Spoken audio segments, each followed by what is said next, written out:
What's up, YouTube?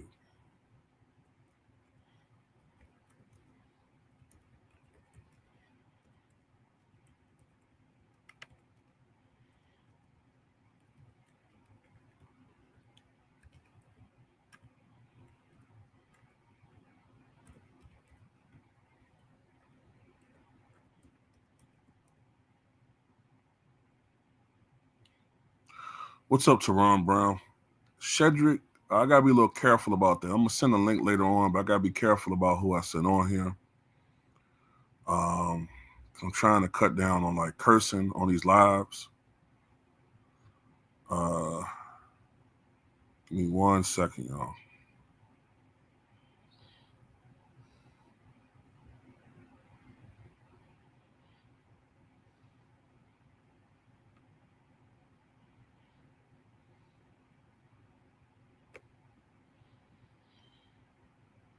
Oh yeah, he's weaker.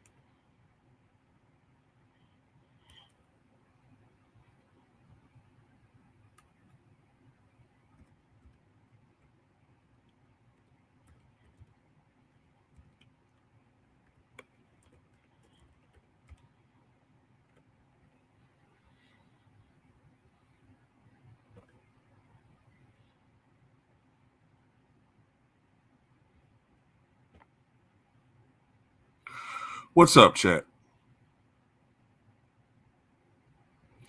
Like I said, it's hard not to curse when talking about LeBron. I mean, try not to curse as much, man. Especially when I'm doing lives.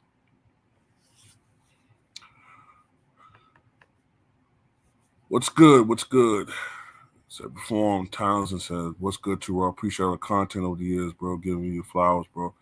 Thanks, bro. Try to come up here with content every day. LeBron was born for Coochie. I'm convinced. Absolutely. Burger King will say anything and everything to control the narrative. That's just what he does. Burger King. Yeah, that's what he is. A Burger King, not a real king. The Burger King.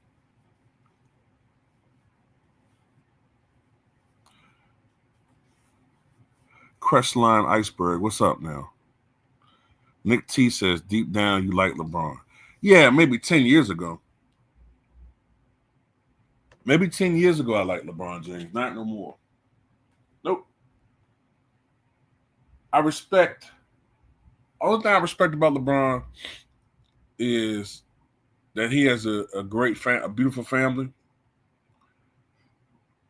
And at one point in time, he was a great basketball player. I give him that. Other than that, everything else about him is reprehensible, in my opinion. The way this guy moves, uh, you know what I'm saying? The way he's done players, the whole agenda of the media. Reform Tyler said, I wonder if you could do a video comparing LeBron, Kareem, MJ. Oh, all at age 40. Oh, okay. I could do that. I could do that. Kid Trump's 44. What's up, brother? Say, yo, I just left class and lunch right now listening to you. Okay. How old are you, Kid Trunks? How old are you? What's up, AZ? LeBron need to quit on that beard dye. What's up, regulator? Said checking in to drop a line to say what's up. All right, salute to you, brother. Hope you have a good day, man. Zeddy Perry the Fourth says, "Hey Terrell, what made you change your mind about Kobe? Because at first I didn't say you were a hater, but you really respect him now."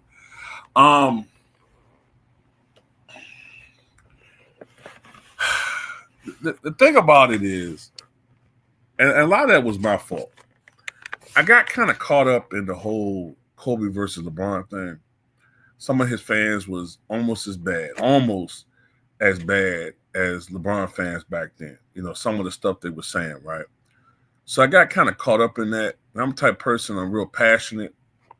So when people are saying stuff that's pissing you off, you want to go back at them and say things that's going to irritate them. So I got kind of caught up in a lot of that stuff. That was my fault. You know what I'm saying?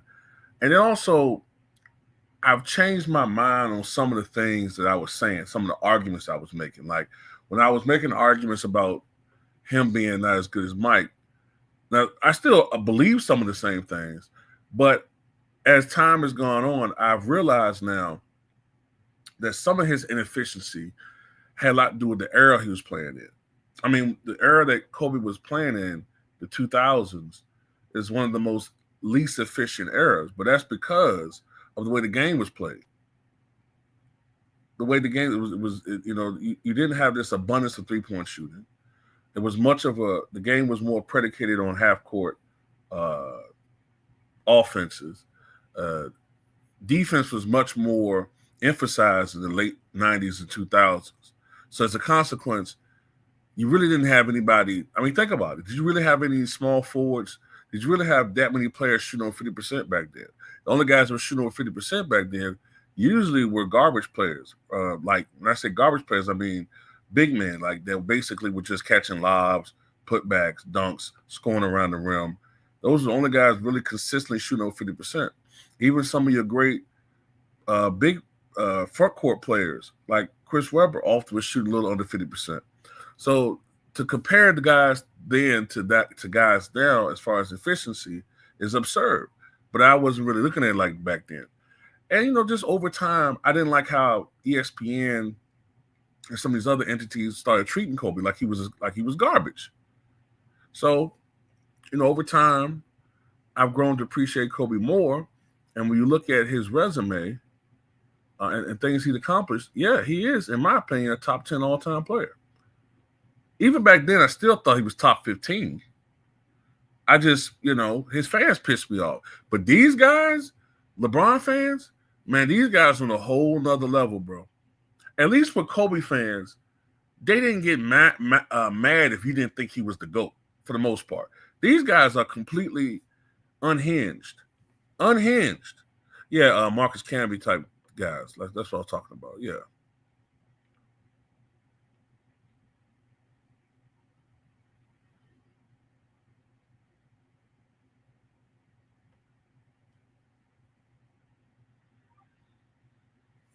Denise. Yeah, man. Thanks, Denise. Yeah, I need to get to 40,000, y'all. I'm just 300 and I think I'm about 300 subscribers away. About 300 subscribers away from 40,000. Who is this? Big Money says we don't care about the 80s and 90s. Nah. My video views tend to say that's not the case, Big Money.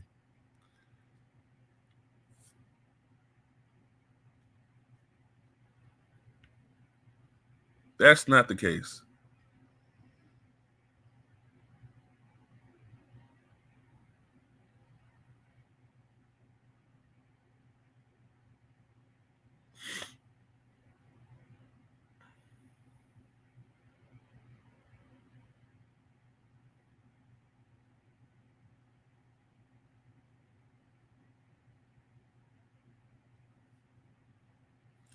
Let me ask you guys something.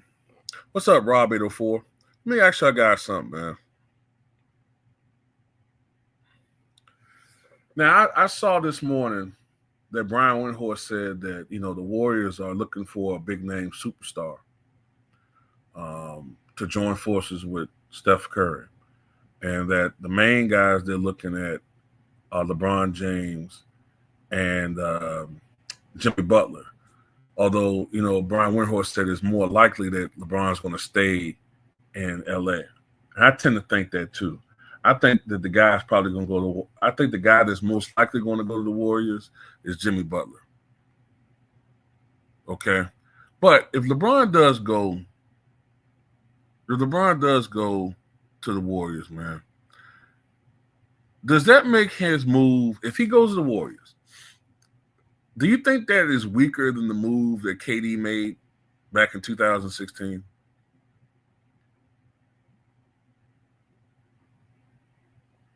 Because I tend to think it does, bro.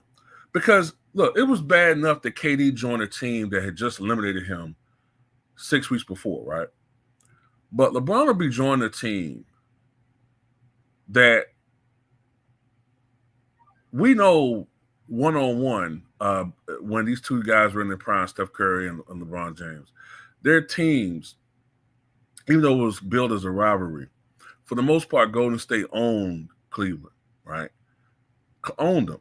For LeBron James, who's supposed to be the face of the NBA, supposedly, to join Steph Curry's team, essentially chasing a championship,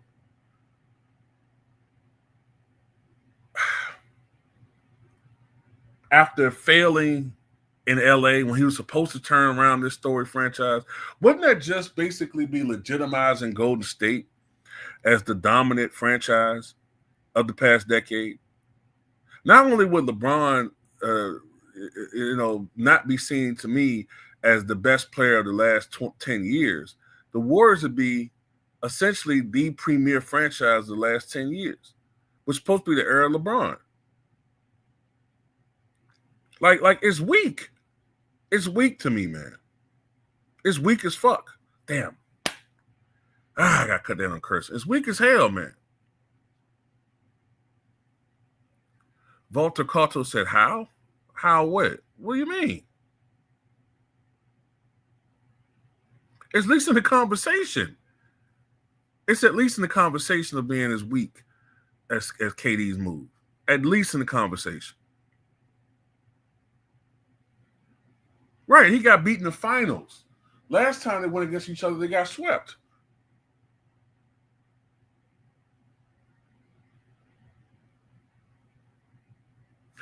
I mean, yeah, I can understand it's not exactly the same Warriors team. I get all of that, man. But Curry is there. Draymond is there, which is another reason why you could possibly look at LeBron going there, because you can make an argument that Draymond, who many people see as a subtle clutch agent, you know what I'm saying? You could argue that he did everything to antagonize KD to leave Golden State.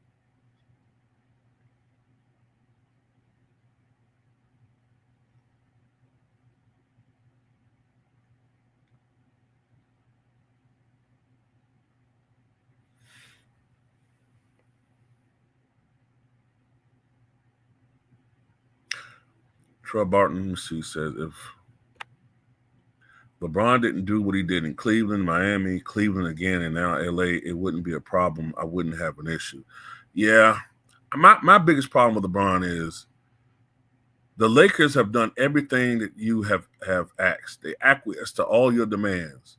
And if you leave this team after they've done all of this, people are not going to forgive that, bro. They're not going to forgive. Even some of the biggest LeBron James apologists are now starting to look at this guy funny. They're starting to look at this guy funny now. I don't think he's going to leave. You know what I'm saying? I don't think so. But if he did actually force a trade to Golden State, man.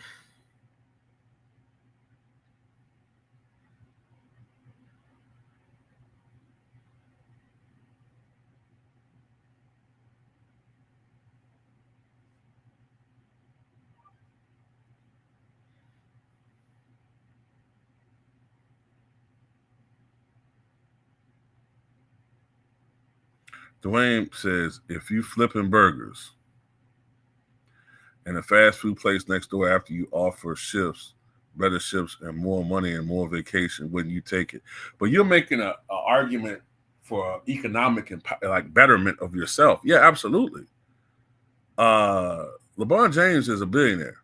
And LeBron James is still the de facto, even if you want to argue artificially, he's still de facto the face of the league. So this ain't an argument of him being in a better place as far as financial I mean, well, look, in LA, he's going to make money regardless. Now, you could argue that the media outlets covering these sports will want him to go to Golden State because they know that that's going to really bring in more revenue, because the only guy that's really been outworking LeBron as far as ratings is Steph Curry. So there's definitely a motive and a reason why they want to push this. But from LeBron's perspective, I don't see what he gains. I don't see what he gains. And also, it ain't like LeBron is limping around like Vince Carter, because whether it's artificial or not, he's still playing at a very high level for to be 40. You know what I'm saying? So it ain't like he's a role player limping around trying to get a ring. This guy's still, I would say, top 12 player in the league, maybe. And then you're potentially chasing a championship because you're not getting it done in LA, or at least, at the very least, you don't want to compete. The league is not what it was 10 years ago, ladies and gentlemen. It ain't like how you could just pencil in Cleveland and Golden State at the beginning of the season. They have competition. And the Lakers are having to scratch and claw and sniff for victories. He don't want to compete. That's what my problem is with this guy. He don't want to compete. It ain't supposed to be easy. Anytime that it's not easy with this dude, the media pull the same trick, and that's what a lot of us getting tired of. He says top 25, but not top 15. I mean, that's subjective, you know what I'm saying? Sometimes he's playing in a level of a top 10 player. Sometimes it levels off to, you could say maybe he's just top 20. But somewhere in that range. He's definitely not the same LeBron who was a top 2-3 player or best player in the league, you know what I'm saying?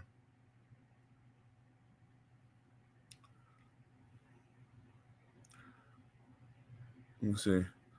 Too raw. What NBA team do you think most players never want to join based on location? Toronto. Toronto.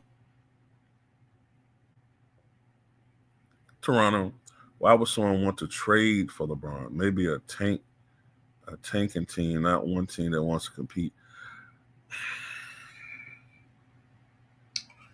Well, you know, a lot of these owners are motivated. All the owners actually are motivated by profit.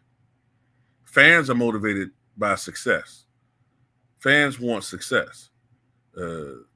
Owners are motivated for profit. So, from a financial perspective, you know what I'm saying, it makes sense for some of these organizations, especially the owners and management or the front office of teams that ain't going nowhere. You know what I'm saying? Teams that are middling or not doing very well. But I don't see LeBron joining an organization like that. You know what I'm saying? He gonna want to go somewhere where they want that he wants to have a reasonable shot at winning. Shout out to Joshua Mitchell Bay for the $4.99 super chat. He says, "This is the most fraudulent era of greatness I've ever witnessed or seen." Yeah, man. It's we all know what time it is, bro. the NBA has to create gimmicks to get people to watch the game. You didn't have to create gimmicks back in the day to get fans.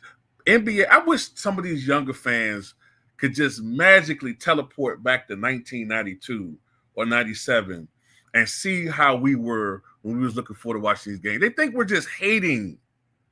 It was must-see TV to watch these games. You didn't have to have gimmicks. And it was actual great teams. No, not everybody on teams were superstars, but these were great players who were skilled, by the way. No, they weren't the best ball handlers, but they were skilled in actually playing basketball and knowing how to put on a good show for people, and they played with energy, and they weren't going through the motions for the most part.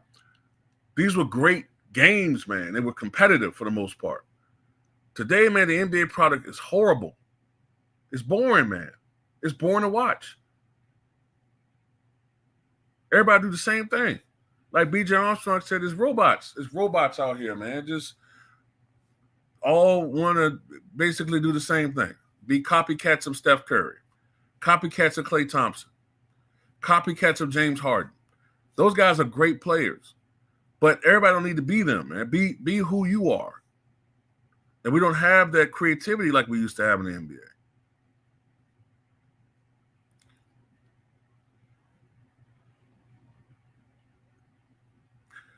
Big Money hates Big Money said the league sucked back in the 80s and 90s. Hey, man, that's your opinion. That's your opinion, bro. And don't nobody block him, man. That's his opinion. As long as he don't be disrespectful. That's his opinion. But I think a lot of us tend to disagree with that strongly. Willis Martin says MJ changed the financial system for the positive during the Clinton administration when he came back. Look it up. Oh, yeah, the Jordan effect. Yeah, it was called the Jordan effect. Jordan coming back to the NBA and Jordan coming back and playing in the NBA created an extra, what was it, $10 billion in revenue for the economy, which translates today to something like maybe $25 billion. Yeah, he actually helped the economy. I remember Bill Clinton said something about, I think he said back in March of 95 in the press conference, he said something like the economy has added $275,000 jobs this past month. And if Michael Jordan comes back to basketball, it'll be 275,001 jobs. Some joke he made. But yeah, that's real. That's real.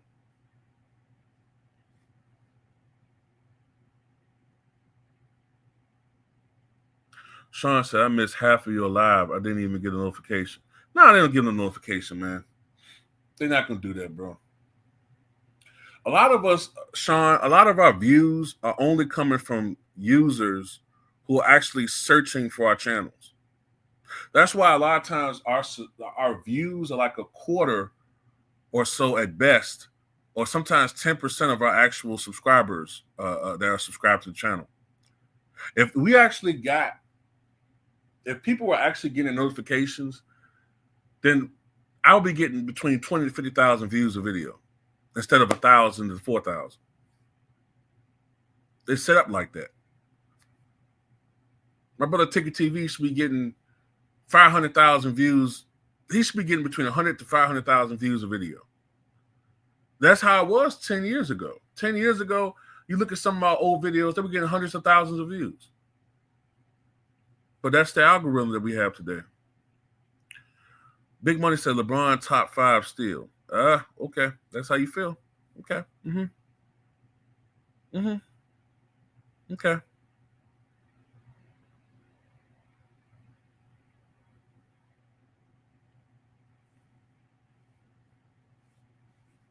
I appreciate that, Jordan Lee. Said Leah T. Jordan T. I tried, man. I'm not perfect. I have my biases. You know what I'm saying?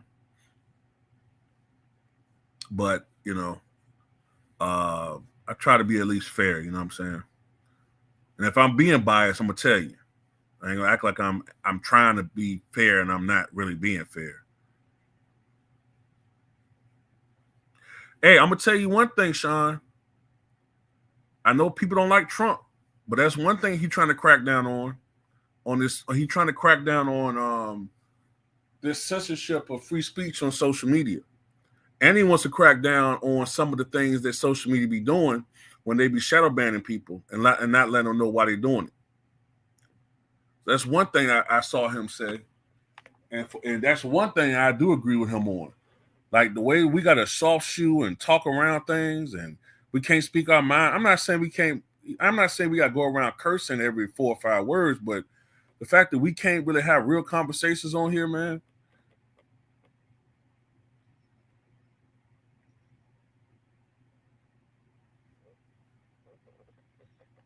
Said I used to trade basketball cards. Nah, I never really got into that. But I had some of my friends used to trade basketball cards. And to be honest with you, though, I think that kind of peaked in the 90s. But a lot of my friends, they used to trade baseball cards. And I know they wish now they had kept some of those rookie cards, man. Like Albert Pujols, Barry Bonds, Mark McGwire. Well, maybe not so much Mark McGwire now. But some of them cards are probably invaluable, man. But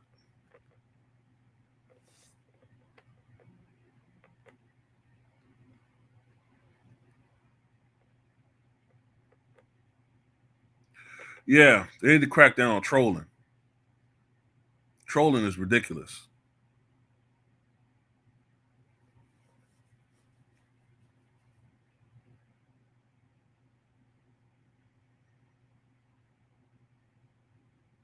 And it's crazy. They got so much censorship on here, right? Considering that there's literally, gotta be careful how I'm saying this, corn on here. Not real corn, but you know what I mean. Put a P in front of it. They have actual corn on here. Every other video, it's some skit where conveniently a female showing her buttocks in the camera. We all know what that's about.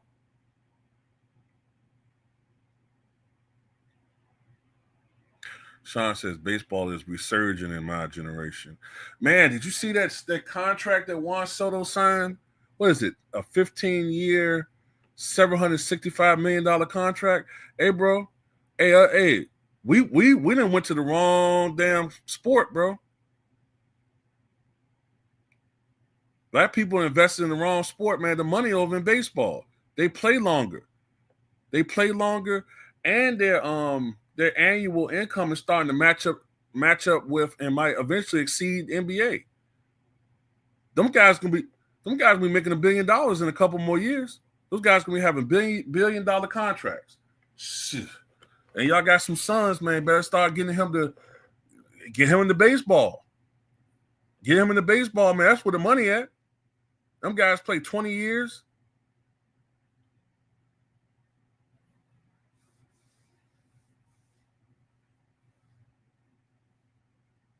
Yeah, it's going to be baseball. Baseball's going to have the first $1 billion contract.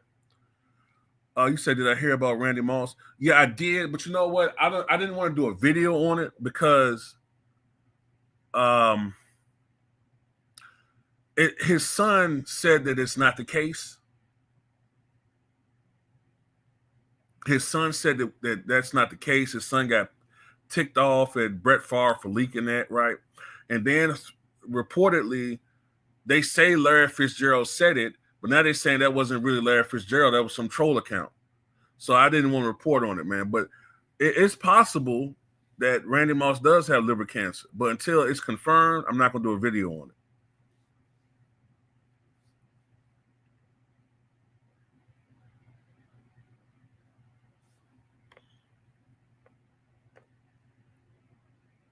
Oh, I'm kind of, comments coming in a little fast. Horizon says, "Two raw salute." And I got a quick question about after all of this LeBron Warriors talk. Do you think the media are hypocrites for bringing up Kobe trade requests when LeBron is passively flirting with going to Golden State? I didn't even hear about that. Are you talking about back in 2007 when he was on a radio program and he said something about he wanted to be traded? You talking about that? Because then I also saw something where he supposedly said that he always thought that one day he'd play for the Knicks. A lot of this stuff is just being, like you said, like you insinuating. A lot of this stuff is being brought up about Kobe to basically excuse anything LeBron is doing. You know what I'm saying? At the end of the day, look, Kobe did say some things out of frustration. You know, the Lakers front office at the time didn't seem like they were doing. I think it was Mitch Kupchak was the general manager. I think it was Mitch Kupchak. And they weren't doing anything to improve the team, really. And he was putting up all these phenomenal numbers, but he wasn't winning. He didn't have a team that he could legitimately win a championship with. Now, you could argue, and a lot of us argued at the time, wait a minute, bro. You chase Shaq off for more or less. You chase Shaq off because you wanted to be the man, right? So now you're going through growing pains. Now I kind of had that attitude, you know what I'm saying, about him. But yeah, you do need a team around you that can compete. They didn't have a super team. They brought in a guy, Pau Gasol, which was a gift from the late great Jerry West, who had never won, but he was a capable guy, all-star level player. They put a couple other pieces around on him. They brought in Ron Artest, who at that time was a pariah because of the Malice at the Palace, and they won a championship. They won back-to-back titles. You know what I'm saying? And he earned them. So, but he didn't quit. He did threaten it. You know what I'm saying? If he felt like they weren't going to do anything. But the problem is, once they actually showed a commitment to winning, that all of that stopped. This guy is potentially going to push the trade button, but the Lakers have done everything they could to help him. It's not the Lakers ain't doing anything. They blew up their young roster to bring in AD, right? Then the championship team, stupidly, they blew up because he wanted to make them the LA Warriors. Remember that? They got rid of all the pieces of that team, brought in Marc Gasol, which made no goddamn sense, changed the team. Then he brought in Russell Westbrook. That didn't work. Signed his son, which don't make any sense, never made any sense. And now, you know, potentially because things aren't going well, they hired the coach that you wanted, and now you want to leave. So there's not a comparison, in my opinion. What's up, Billy Buckets? There's no comparison. Sean said Kobe loved the Lakers, but the Lakers didn't show it back with their effort. Not to the extent that they showing LeBron. Nope. And Kobe bled purple and gold. Kobe bled purple and gold, man.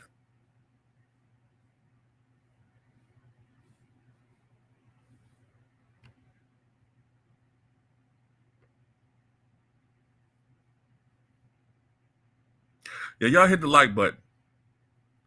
Hit that like, man. Got 250 people in here. Come on.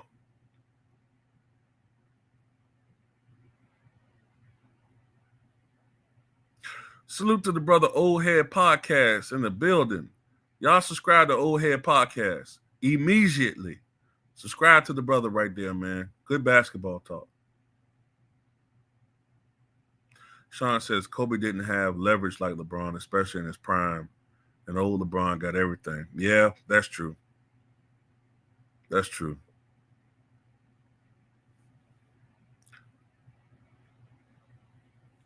Salute to Jesse Glass second with the 199 Super Chase says LeBrick isn't even a top 15 all-time Laker.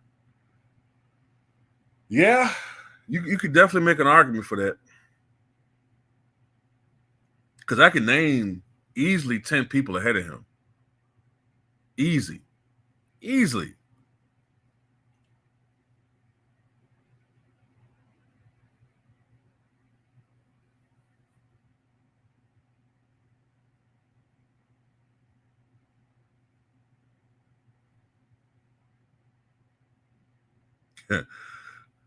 The Mitchell Show says, "What's up, Raw? I learned a word the young people are saying, diabolical." Yeah, man. What the Lakers are doing to the damn sport is diabolical. It's diabolical what they're doing to the sport, man.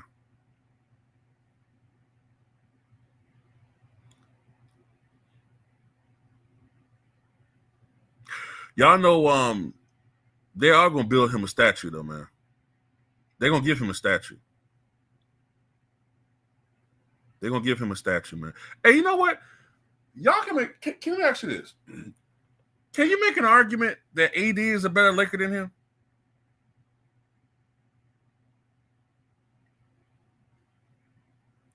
I think you make an argument AD is greater than him.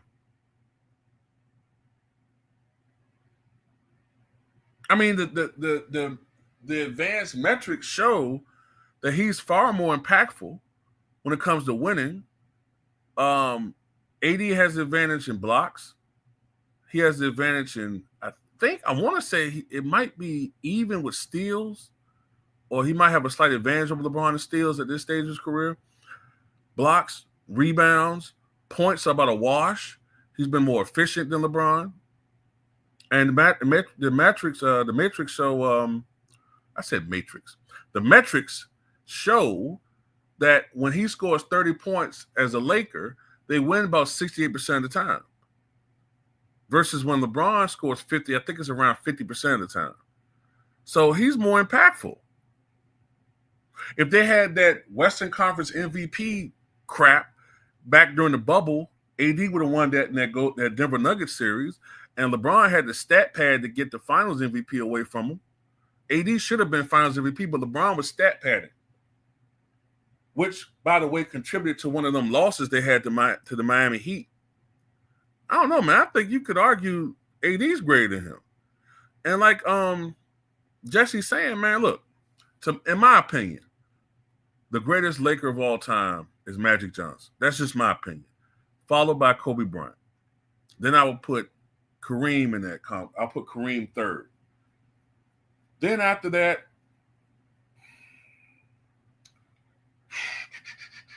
it depends on how you look at it. You could argue Shaq.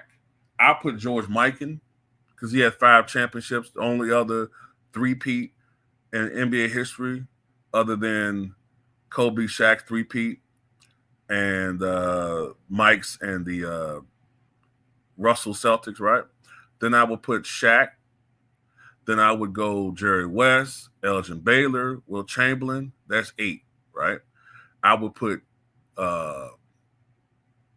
James Worthy ahead of him, Tom LeBron. Then I would put, just thinking, I would put, you could argue Michael Cooper. That's 10. You know what I'm saying? Then maybe afterwards you could put LeBron there. No, I would put AD ahead of him. So that's 11. So that's 12. So to me, LeBron is legitimately no better than 12. And as he said, you know, he got them like maybe 15 for 16. That's what people I'm probably forgetting.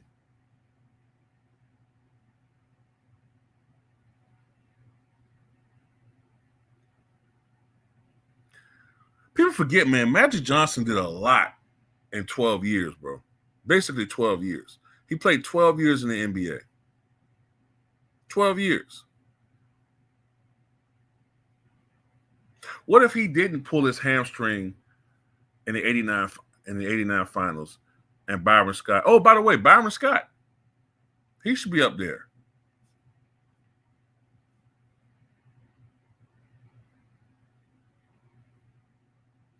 Clyde Wave said, hope you do another live stream with 78 Sports TV soon. Yeah, probably will. If we're talking basketball, more than likely. That's my brother right there. That's my brother right there, man. Yeah, Magic Johnson had 9 final appearances in essentially 12 seasons. 9. Think about that. 9. And we're not talking about in the 60s when there was only 8 teams. He had 9 final appearances. And people talk about, oh, he played with Kareem. But before Magic got there, what was Kareem doing? And what were the Lakers doing after Magic retired? And don't forget, Magic took them to the finals without Kareem. Remember, Magic took them to the finals when their center was, who was it? Eldon Campbell? Sam Perkins? No, Vlade Divac, I think it was. So, Magic should be, man, to me, Magic is the best, man. Magic is the greatest Laker of all time. Then I would put Kobe right there. I have like Magic 1A, Kobe 1B. Now, if somebody has Kobe number 1, I ain't got a problem with that. But that would also mean that you have Kobe ahead of Magic historically.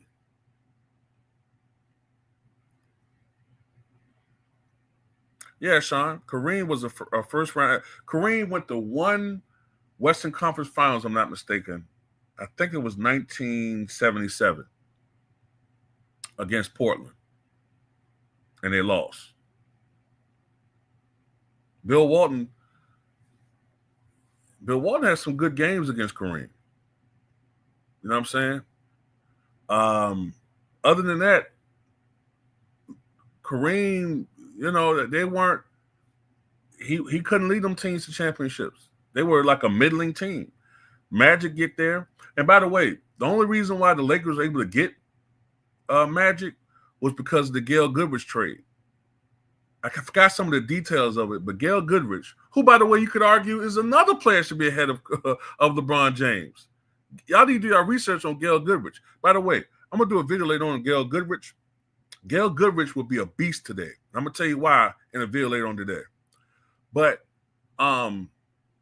it was a trade. I think it was a trade that sent Gail Goodrich to Utah. I think it was a 3-team trade with the then New Orleans Jazz. But somehow the Lakers got a future first round pick in that trade, and it was that pick in 1979 that they got Magic. That's how they were able to get Magic.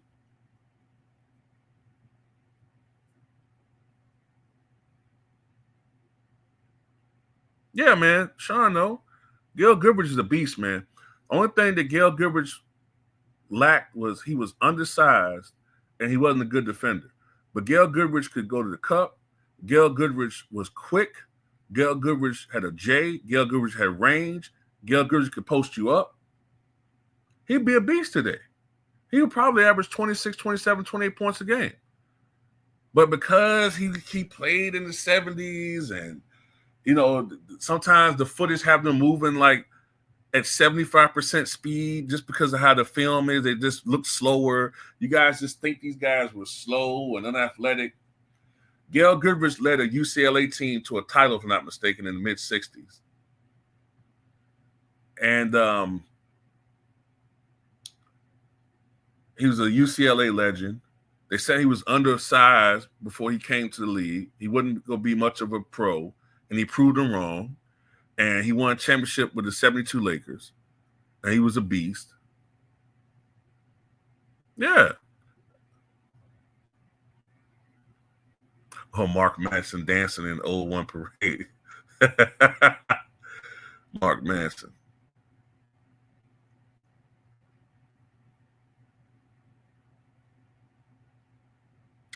Aaron Rob 89 said the pace back then was super fast. Yeah, it was. It was real fast. But the pace today is much faster than it was 20 years ago. See, that's what irritates me with some people when they try to poo-poo on the 60s and 70s. Oh, well, the only reason why those guys were scoring so many points is because the pace was faster. That's true. But the pace is faster today than it was when Kobe was playing. And Kobe still averaged 35 points a game one year. So what is that telling you about Kobe? And if you put him in today's era, what is that telling you about Michael Jordan averaging 30 points a game in 96 and you put him in today's era? What is that telling you about Allen Iverson averaging 31 points per game in the league when the scoring average was 93 points a game? You put him in the league when they averaging 115. So you got to look at it like that too. So you got to sit back and say, you know what? Maybe I'm not giving these guys enough credit. Because these guys were doing this in a league, but the spacing wasn't as great. We didn't have 4 or 5 3-point shooters in the lineup. Philly, think about this. How many great scorers and shooters did Allen Iverson play with? Think about this. Only one guy that comes to mind, that's Kyle Korver. He was a good shooter. But how many great scorers / shooters did Allen Iverson play with? Now imagine him playing today's NBA, in today's league, with all these shooters. So all the defenses weren't keying on AI, because the AI was getting double teamed consistently and still shot 42.5% for his career. So I had to look at that myself, because I used to get on him like when I was younger. Damn, man, how do you only shoot 8 for 30? Man, this dude, he's overrated, man. He only shot 7 for 23. Yeah, but Mike, too raw. Who's on his team that can score? He don't have a Scottie Pippen. He don't have an 80 on his squad. He don't got anybody that can take pressure off of him offensively.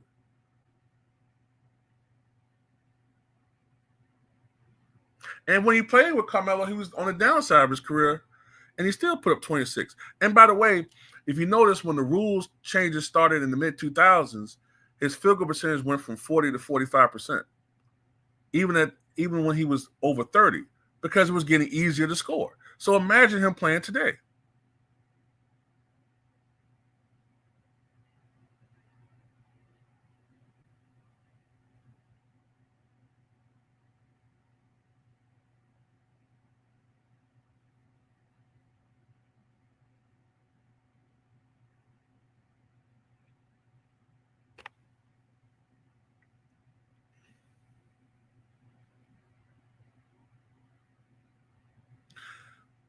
Bro, Vampiric Academia 5. Man, yeah, man. Think about the team AI took to the finals in 2001, man. The best teammate he had was what? The Kimmy Mutombo, who was kind of getting on the downside.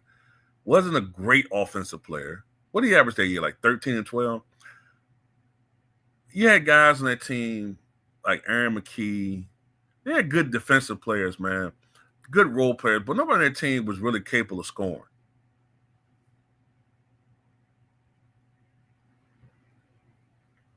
Wait a minute. Iceman Blazer said too raw. We all understand LeBron is nowhere near MJ, but how we just gonna put everybody over him just because they're an all-time great? Like I said, a lot of this is subjective. I can make an argument that LeBron should be, as a Laker, you could argue he's 7th or 8th. Yeah, you could argue it. But what we're saying is you can make an argument that he's not a top 10 Laker. From a skills perspective, no, a lot of those guys aren't on his level. But just from the contributions they had as Lakers, some of those guys spent their entire years playing with the Lakers organization. Those guys won championships. You know what I'm saying? So when you look at it, you can make an argument Gail Goodrich is a greater Laker than LeBron. LeBron has put up a lot of great numbers. His numbers are ridiculous as a Laker, but it hasn't translated to winning. So it just depends on what you're looking at. Some people like stats. I used to love stats when I was younger, but as I gotten older, I've just seen a lot of those guys, bro. Like I've seen a lot of dudes that put up great numbers on bad teams. And I'm not trying to knock anybody, but hey, I don't put a Jerry Stackhouse on the same level as I do a Ray Allen. Jerry Stackhouse put up great numbers when he was in his peak, but did that translate to winning? It's the reason why Philly went with Allen Iverson over Jerry Stackhouse. It's the reason why Jerry Stackhouse's best years were in Detroit when they were going like 19 and 63, 25 and 57. You know what I'm saying? I'm just not enamored with numbers like that, like I used to be. When I was younger, like in my 20s and shit. It's more about, it's a balance. Yeah, a guy can put up great numbers, but oftentimes that's not what's needed. You know, it's just, like I said, it's just personal preference, man. Oh, as a player in history?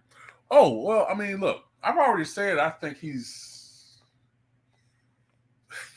I don't know, 5th, maybe? 5th greatest player of all time, in my opinion. Maybe the 5th greatest. Now, some people say, they got him top 10 or top 20. I mean, me personally, I think that's really pushing it. You know what I'm saying?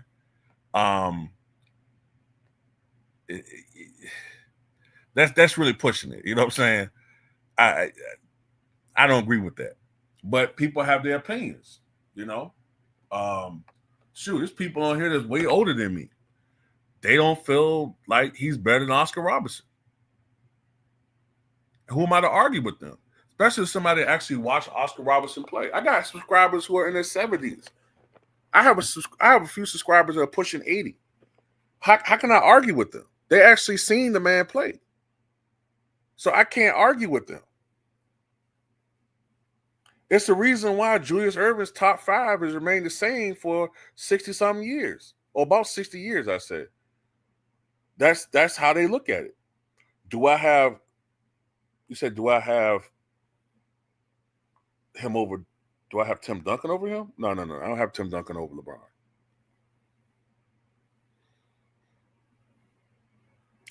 Oh, and that's another thing too. You know, a lot of people also have a problem with putting LeBron too high because they have their suspicions. You know what I'm saying? They got their suspicions about some things. Now, look, if that ever comes out, I'm just saying, if it ever comes out that Kale Sonnen was accurate, bro, everything has an asterisk by it then.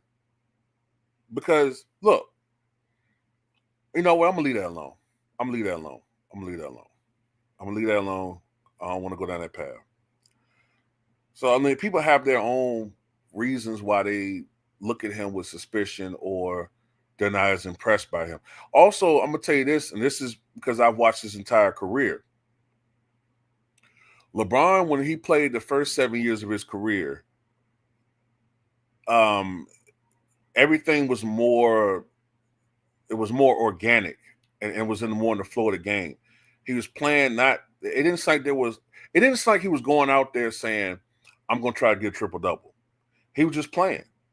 And if he happened to get a triple double, if he happened to have 5 to 7 a season, or 4 of them, fine. It came from the floor of the game.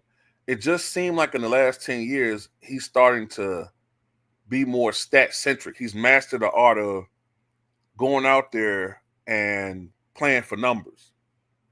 And I think that turns a lot of people off too. You know, and he ain't the only one doing that. A lot of guys go out there playing for numbers. Shout out to, what is that? Monolando with the $2 super chat. He says, what were your top 10 favorite finals games? Damn. I mean, I don't know if I could just think of them in order. That's hard to say, you know. I mean, I think my favorite finals game, obviously, is Game 6 of 98 finals.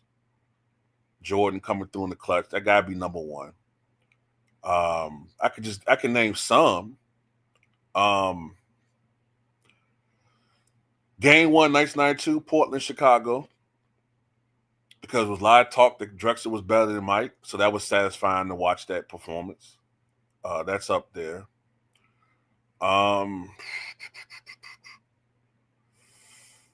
man. So that's a tough one, man. Game 7, Cleveland and Golden State, 2016, got to be way up there too. It's tough to say, you know what I mean? It's a lot of great finals performances. Oh, I gotta say, what was it? Was that game 6? Oh, my memory's a little bit bad now, but the game that went to 3 overtimes, I think it was, in the 76 finals between the Celtics and the Suns. I think that was 3 overtimes, wasn't it? That got to be up there. So I can't really name 10 of them, but it's a lot of different games up there. Now, if you're talking about games that I watched, then they tend to probably be, I would say, from the late 80s into the 2000s. That's talking that you know, you're talking about Celtics, Lakers, the Bulls, and a lot of the teams they're playing or have played. I'm gonna tell y'all something too, man. I know that series didn't get good ratings, but that Pistons Spurs finals in 2005, if you like basketball, that was a great series, man. That was a great series to watch, man. But a lot of people just thought it was boring because you had 2 small market teams that didn't have any marquee superstars playing. You know what I'm saying? But if you love basketball and if you love defense like I do, that's one of my favorite series.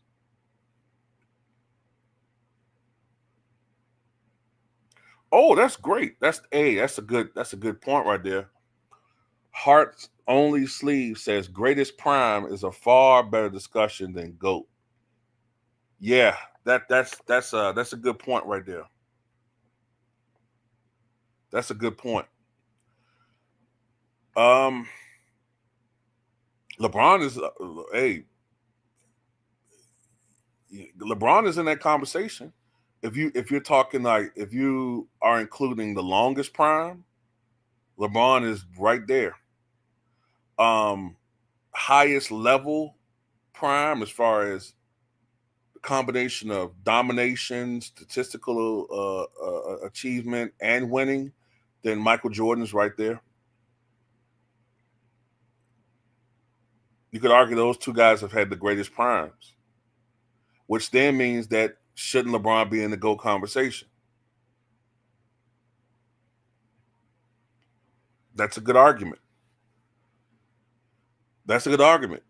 But then you could argue too, well, I just said, if it ever gets proven that he's doing something that he shouldn't be doing, then that negates everything. Then you also have to put Karl Malone in that conversation too. Karl Malone, for what? From like what, 87 to like 2003 was putting up phenomenal numbers. At his lowest, 20 and 10. At his peak, 30 and 11. Great consistency.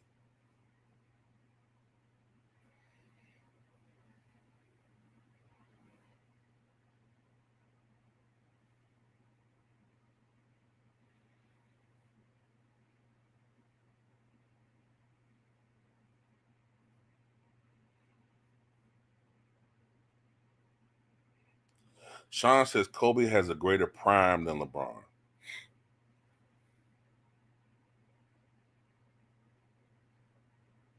Yeah, you can argue that. Yeah, I mean, you could argue it.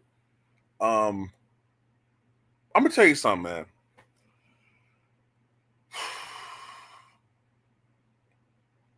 This is why Kobe fans have a. Give me 1 second. I gotta do something right quick.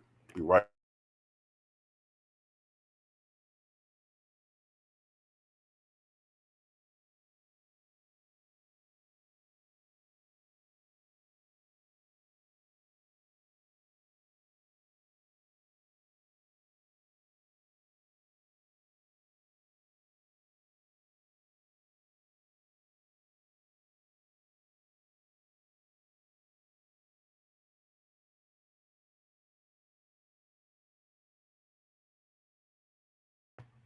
Yeah. One thing about Kobe that you can argue about him is not only was he individually dominating the game, right? But he is the closest thing we ever seen to Michael Jordan. He is.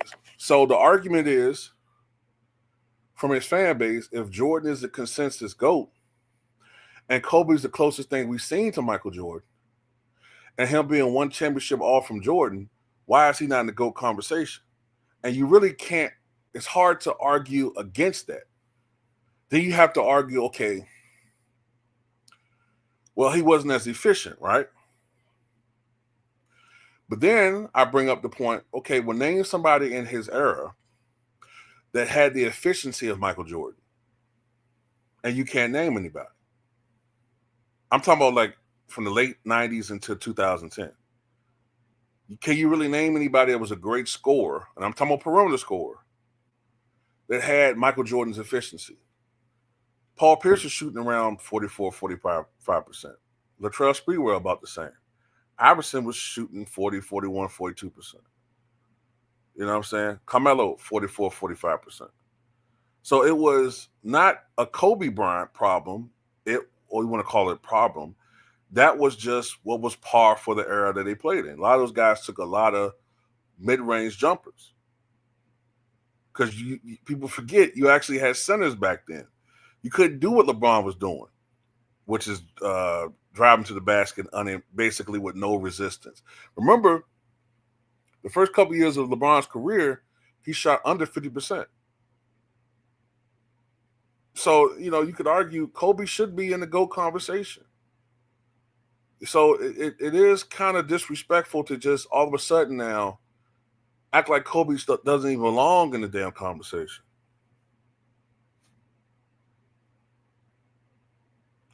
Salute to Kent. Salute to K Kent has become a YouTube channel member. Salute to you, brother, for showing love to this channel, man. Salute to you guys, man.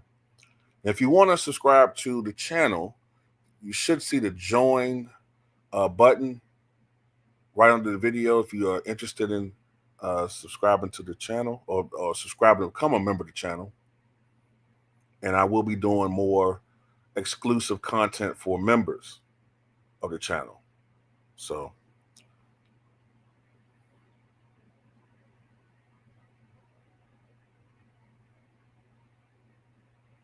that's you. Salute to you, Ken, man. And also, don't forget to send, if you want to, send video requests. Put it in, you know, I gotta set something up with that. But put it in the comment section for now. But I do like taking video requests. You know what I'm saying? But I will be doing more content for those who are channel members. Okay, so top 5 NBA regular season MVPs. Is it MVPs of all time? The greatest MVPs?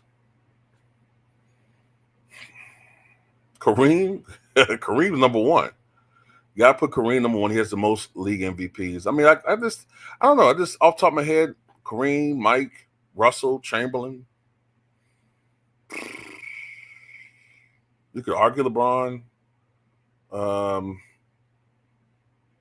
mean, those are like the top guys I can think of.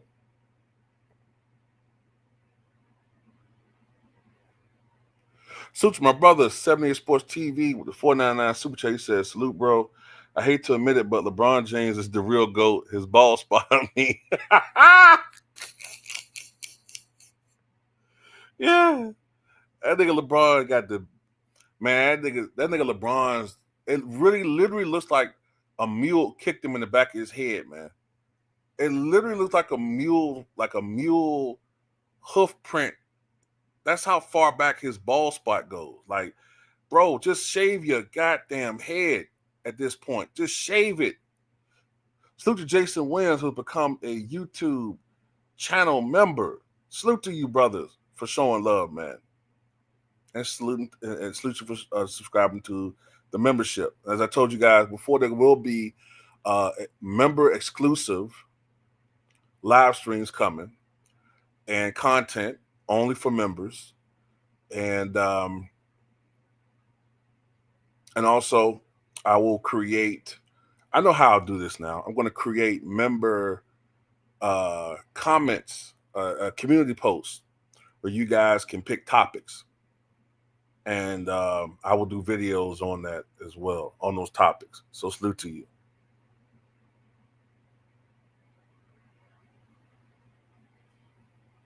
Goats are bald. Hey, y'all remember when Rich Paul said, what was it? Look, Jordan had gold antlers. Yeah. He said Jordan had golden antlers and LeBron had platinum antlers. I said, antlers? I said, wait a minute, bro. You can't be saying stuff like that and not realize that goats have horns. You do know goats have horns, bro. Not antlers.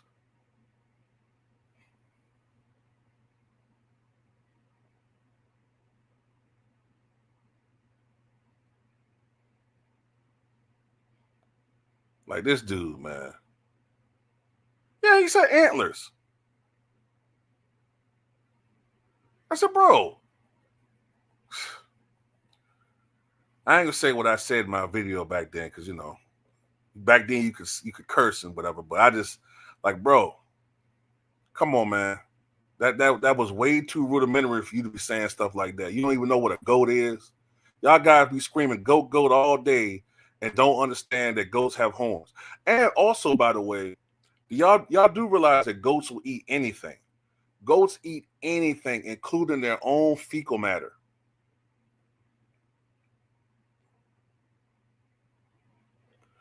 What do you say? Read my comment above to raw timeout with Mr. Mass.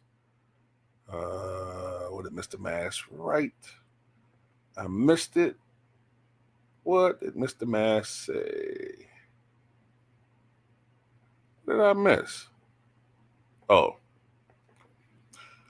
Tell about Mr. Mass here. Raw, if I donate to you, can you do a real request in the 1998 finals last sequence, especially Stockton's low IQ pass? Malone should have had more patience on the pad.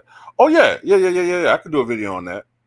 I probably won't be able to do it until tomorrow because I already got some videos planned for today. But yeah, I could do a video on that, Mr. Moss. Yeah, old Mr. Moss, my boy right there. Loves KD, by the way. He loves KD. KD a beast, though, man. If KD's didn't get hurt, though, if KD's didn't suffer that Achilles, he already be over 30,000 points. I could do a video on that, though. See, Too Raw, in your honest opinion, what do you think it would have been like if LeBron James never left Cleveland in 2010 and stuck it out to today like Curry? I mean, I really don't know, bro. I really don't know. But my guess is that he probably would have won at least one championship. He's too great a player to not won at least one. But I'm going to tell you this. He would be a lot more respected had he done that. He would have been a lot more respected winning a championship with Cleveland and gutted it out. He may not have made as much money. Honestly, he may not have made that much money. He still would have been rich. Still would have been real rich. Still probably be a billionaire. But you know, guys like Kobe Bryant, Michael Jordan, you know, players that stick with one organization, Derek Jeter, you just don't see that anymore.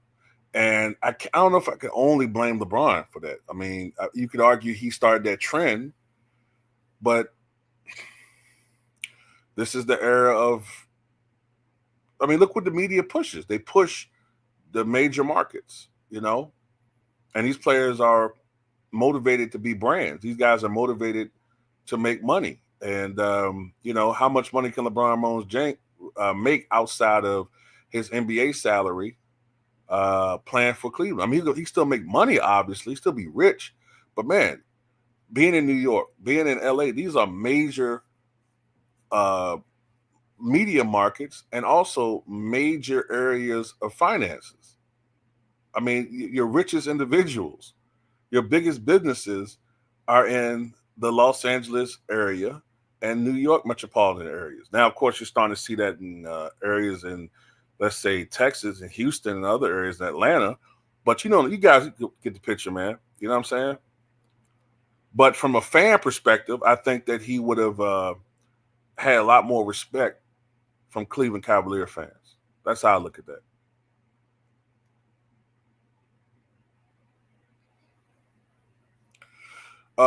Era Black TV says, see if I can post that. Listen, all greats have to absolutely get the ring, or they are equivalent to Malone and Barkley, Ewing, and Goats, who are great but not top of the list. I agree with that. But you know what, bro? I'm going to tell you something. Bro.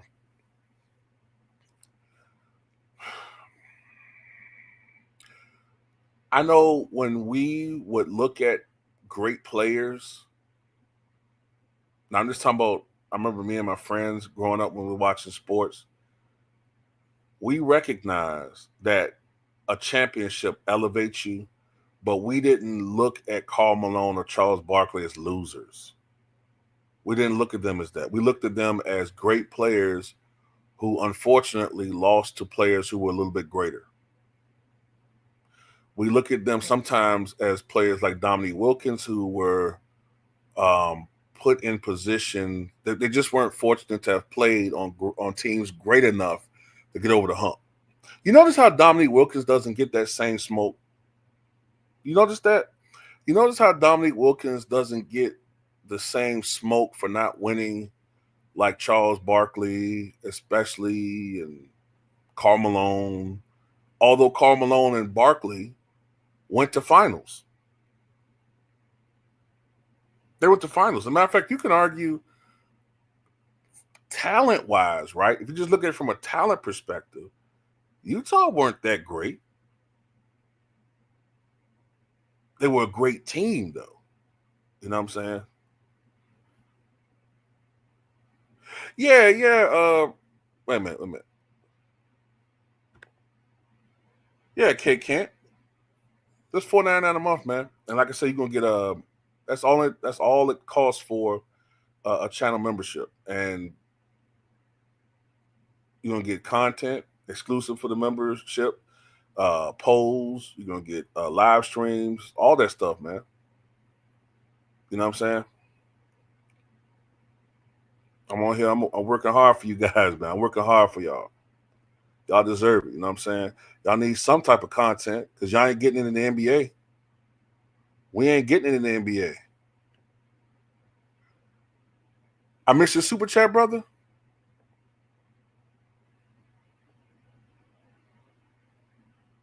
Oh, I did. I apologize, brother. Probably was talking my head off and didn't even give it out. Shout out to Trey W234, the $2 super chat. He says, "How do you feel about Milwaukee right now?" Mixed, man. I feel very mixed. I feel like Milwaukee is a tale of two different teams. At the beginning of the year, they were horrible. At the beginning of the year, they looked absolutely like garbage, the worst team in the league. I thought Doc Rivers was possibly on the verge of being fired, although that would have been hard to do, considering that they still paying two other coaching contracts. They've turned the corner a little bit. I think they're like a game above 500, about 500 right now, after being like 2-8, 2-9, something like that. Giannis, to me, is the best player in the NBA. I know people are going to say Jokic, but I think Giannis gives it to you on both. He gives you effort on both ends of the floor. No, he's not as skilled as Jokic, but from an effort perspective, if Giannis wasn't on this team, the Bucks would be the worst team in the league. I think the Bucks would be like 2-21 or something. They'd be horrible. Dame has played better this year. He still has his moments. He still has things about him I don't like. I think he's lost a step. He needs picks to get his shot off more often. His shot selection sometimes leaves less to be desired. But he's putting out more effort on defense than he did in the past. He's just not a good defender. Sometimes he has these lazy, dumb passes that I don't know what he's thinking at the time when he's doing them. Sometimes the Bucks' effort on defense isn't what I would like it to be, and sometimes they start games off too slowly. And I think they still have this bad habit of playing down to the level of their competition. I do like the fact that Chris Middleton's come back. I think as he gets more into game shape and get more into the flow of the game and get more acclimated to these guys that are there now, I think the Bucks will get better. Now, if you're talking about are they a championship team, honestly, I don't see it. I want them to win a championship, but I just don't see them as being on the same level as the top teams in the league right now. They're not on the same level. If I had to guesstimate where they're going to finish, I think they're going to finish something around 45-37. And I think they'll probably be a second round out. That's just me talking for right now. Now, maybe things will get better. Maybe the Bucks are going to make some type of move. I don't know. But that's just how I look at them right now. And I really wish the Bucks had gotten Russell Westbrook, honestly, too. I really wish they would got him. But it is what it is. You know what I'm saying? What's up, 1D Forever? Clayton Phillips says, in 1991, if we had gotten another LA versus Detroit matchup, who wins? Does Magic get his sixth ring, or does Isaiah three-peat? Man, that's a good one. I honestly got to think about that, bro. That might be a video. That might be a video right there, because I don't know if I can answer it off the top of my head. That might be a good video. Uh, mm.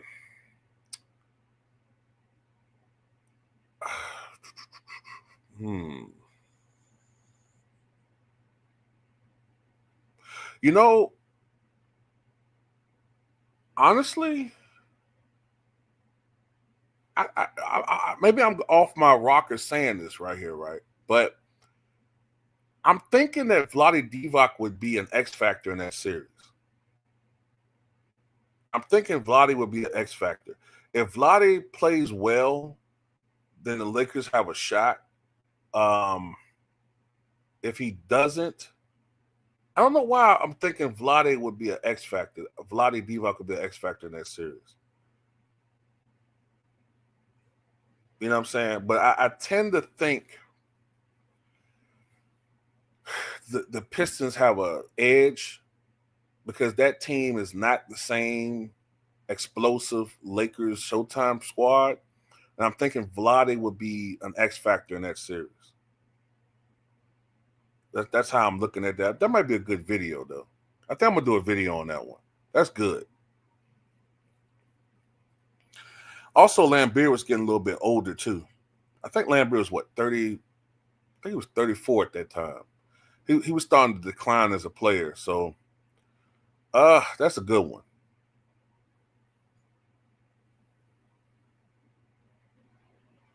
Let me see. So, okay, so the Lakers cannot win a home game versus Chicago, but if Detroit beat Chicago in 91, they couldn't beat the Lakers. Let me read this again. So the Lakers cannot beat a home game, couldn't win a home game versus Chicago. But if Detroit beat Chicago in 91, they couldn't beat the Lakers. Oh, I see what you're saying. I mean, every series is different, though, bro. Every series is different. But that's why I'm thinking, as I start thinking about it, because I never really made the matchup. I've never really thought of them going against each other. But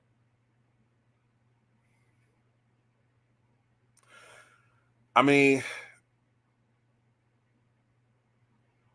I don't know. Maybe, yeah. I kind of now that I think more about it. Maybe Detroit would be a little bit too. Maybe Detroit would have a little bit too much firepower for that team. But then again, then again. Remember that Lakers team beat Portland in the Western Conference Finals, and from a talent perspective, Portland was more loaded. So I mean, I don't know, bro. It's hard to say because sometimes you look at a team on paper and you're like, how the hell could this team win? Like, let me ask y'all a question, right? How the hell did the 2007 Mavericks win almost 70 games?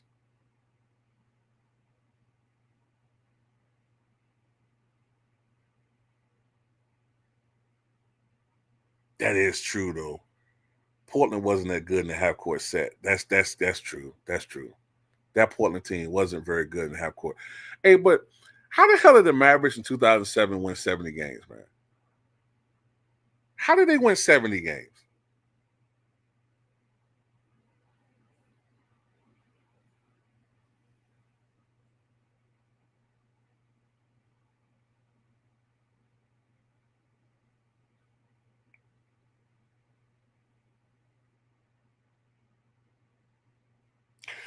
Yeah, Trevon.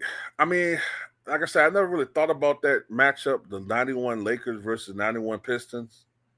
I mean, if you look at it from a talent perspective, you tend to think Portland, I mean, excuse me, you think Detroit would win, but I don't know.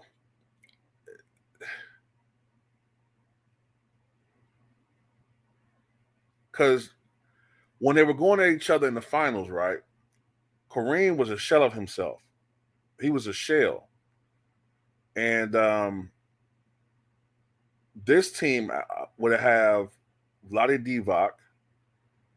You had Sam Perkins. I mean, obviously they weren't Kareem, but they were younger. They were more closer to. They were in their primes. And Vlade Divac was young. This one he was at. Matter of fact, let me see something.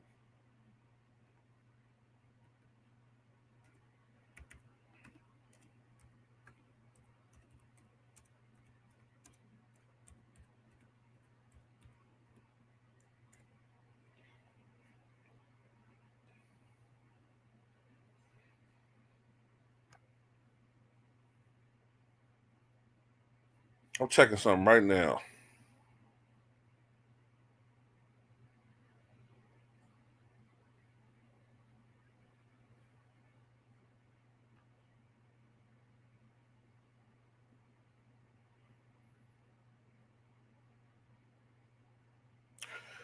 I see the last game they played against each other, I think it was February 24th, 91. The Lakers beat the Pistons in overtime 102-96. Magic had 31 in that game, 31 points, 11 assists. James Buda Edwards led the Pistons with 22 points. Dennis Rodman had 17 rebounds. Damn, Magic had 31 points, 8 rebounds, 11 assists, 3 steals, 11 of 18 shooting, 2 of 3 from downtown, 7 of 9 from the line. James Worthy had 29. AC Green had 14 points, 9 rebounds.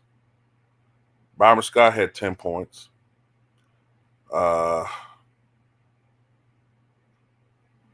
Isaiah Thomas was hurt though. Isaiah Thomas was hurt. I think that's when he had the wrist injury, right? Vinnie Johnson didn't play well. Joe Dumas only had 8 points. So that's a good video request right there, man.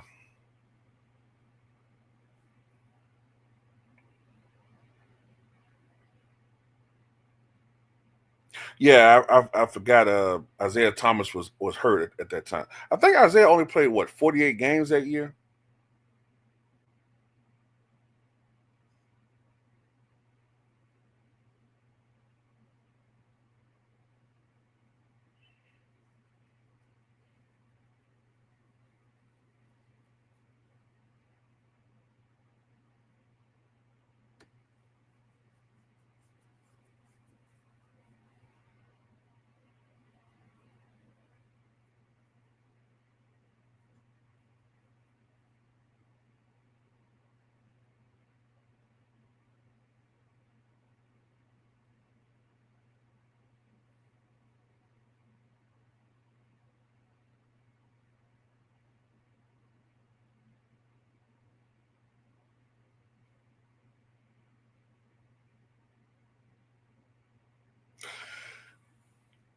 Excuse me. Arab Black TV said, okay, yeah, Vlad Divac is probably the X factor, and Magic will probably get the best out of him and make him a factor that puts Lakers up top. I mean, I think that'll actually be a good series, man. I never really thought about those two matching up in the finals. But I could see if Isaiah was healthy. Well, I guess in that scenario he would be healthy. But he also wasn't the same player too. He also was starting to decline a little bit as a player. The same at that point in time, he was starting to decline as a player. I mean, now I'm kind of intrigued because you also got to look at it like this too. You got to think Magic will be extremely motivated to beat Isaiah, given that the last time they played against each other, he couldn't really compete. You know what I'm saying? Because of the hamstring injury. You know, so I don't know. That's I'll probably do a video on that either tomorrow or the day after that, man. That's a good one.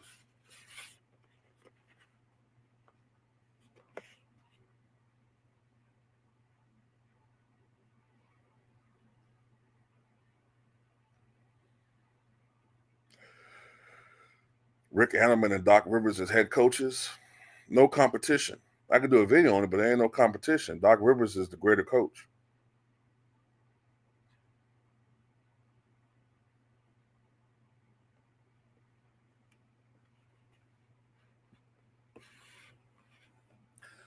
Plain Simple said Detroit won 50 games with Thomas missing 34 games. Had Thomas not been injured, they would have won 67 games because they won 50 with Thomas missing 34 games.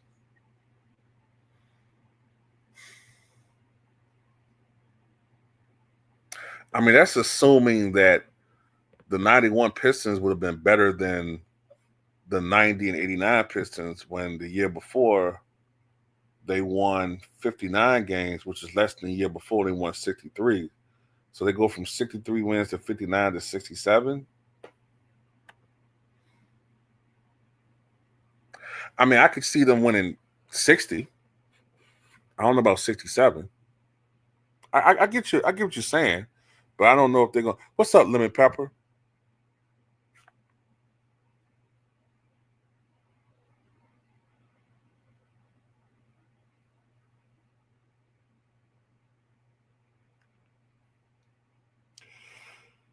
KD or Moses higher all time? Moses, in my opinion. Moses. And I'll tell you why. Moses is I believe he's the first true prep to pro player to have a true impact in the history of basketball. And Moses, I know people are saying like, oh, Moses only won a championship on a super team. Moses Malone took a team that I think they only won 40 games. He took a team that won 40 games to the NBA Finals in 1981. They only won 40 games, and it won't because of injuries. That team really wasn't all that great. But Moses Malone was, in my opinion, at that time, I think you can make an argument for his peak. I'm talking about his peak. Moses Malone is with Wilt, and I would say Wilt, Kareem,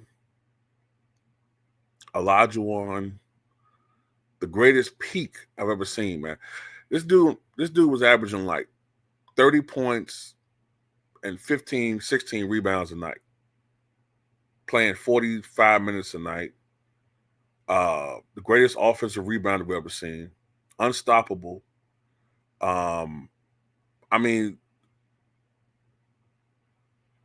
Moses was carrying teams, and you know what I'm saying? Like, even a year when they won, I think that when they went to the finals and they won 40 games, I think he had like a win share of like 16 or 17, which, I mean, means imagine this guy had talent around him when he was with Houston. That's why when he finally went to the Philly before he started falling off, they won 65 games. And I think he's one of the most underrated top 15 players I've ever seen, man. The guy won 3 league MVPs.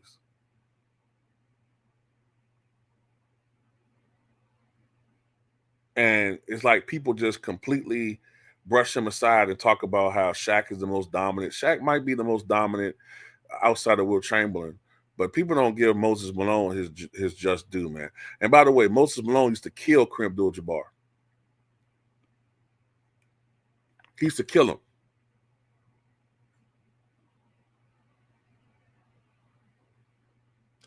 Steph or Hakeem all time? I think we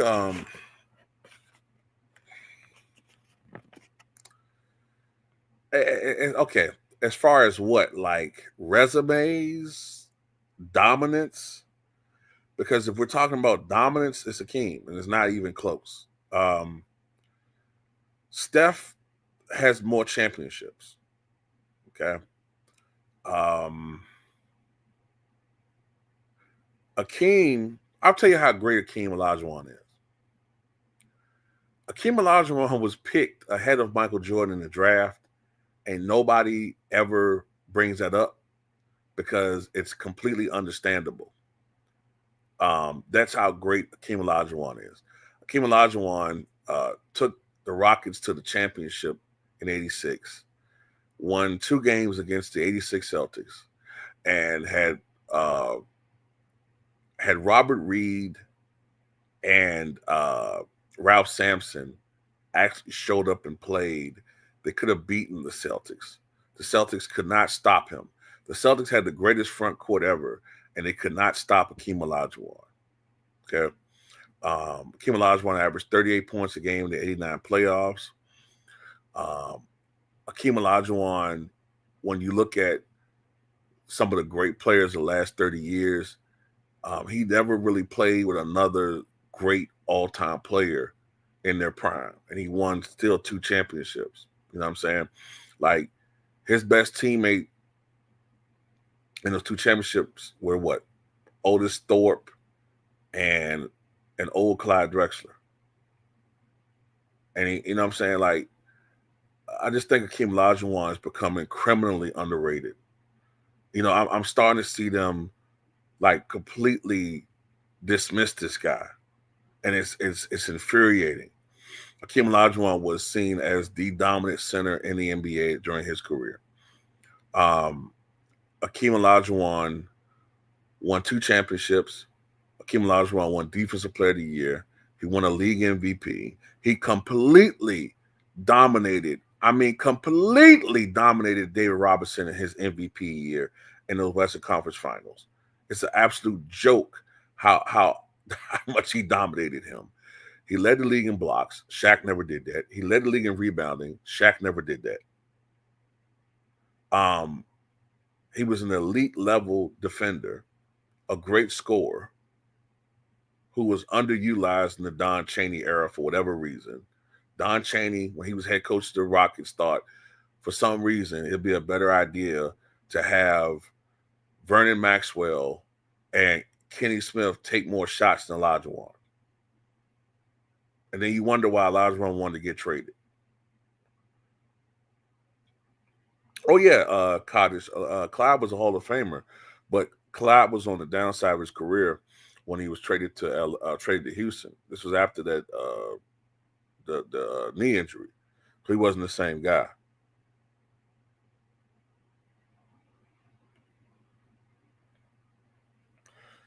Somebody said, what was this?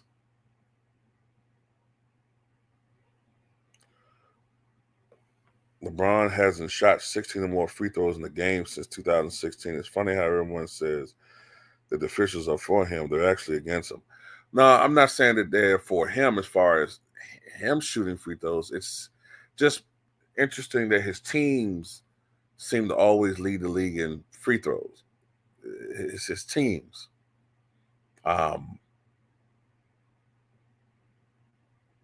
It's just interesting, you know. I mean, how they've shot so many more free throws than everybody. Although I do think that that's calming down a little bit, though. It is this year.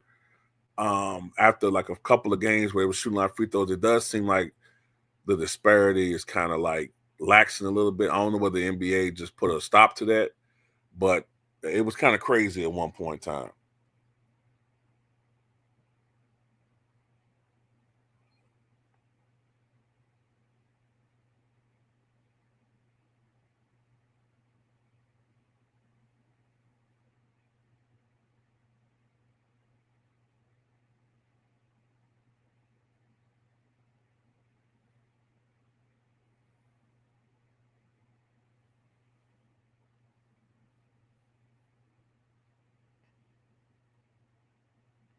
King Jeffrey 718, what's good to Raw? I'm happy to join you live, my brother. Keep up the great work you do, my guy. I hope you have a stream yard in the future so we all can join in with keeping the great content coming.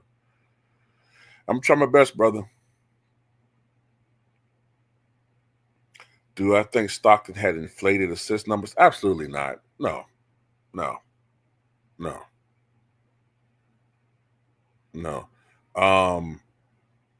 The thing with Utah was they were always an extremely efficient team.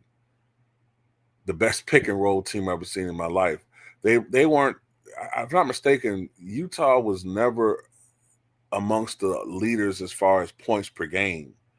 I think they were just always amongst the leaders in efficiency and field goal percentage. But no, they weren't. His numbers weren't inflated. No, he wasn't out there stat padding. No, you never got the sense that John Stockton was stat padding. As a matter of fact, John Stockton didn't shoot the ball enough. He didn't shoot the basketball enough. And he wasn't out there just.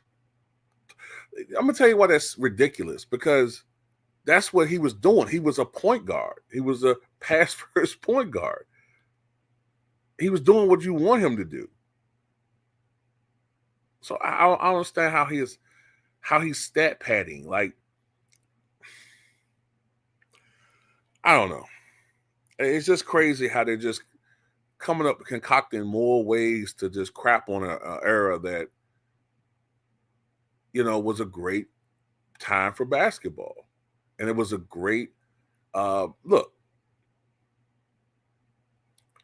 I'm trying to remember the numbers off the top of my head, but I think it was, what is it? I think 34. Michael Jordan competed against, what is it? 30, somewhere between 35 and 40 Hall of Famers in his career. And in the years that he played, which is less than 15 seasons, he competed against almost 40 Hall of Famers. So how you know what I'm saying? How was it that he is playing in an era full of, what they call it, plumbers? Doesn't make any sense.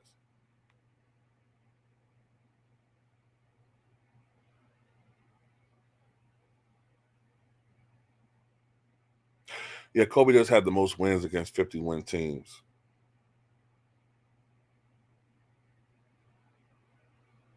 I'm gonna say this about Steph Curry though.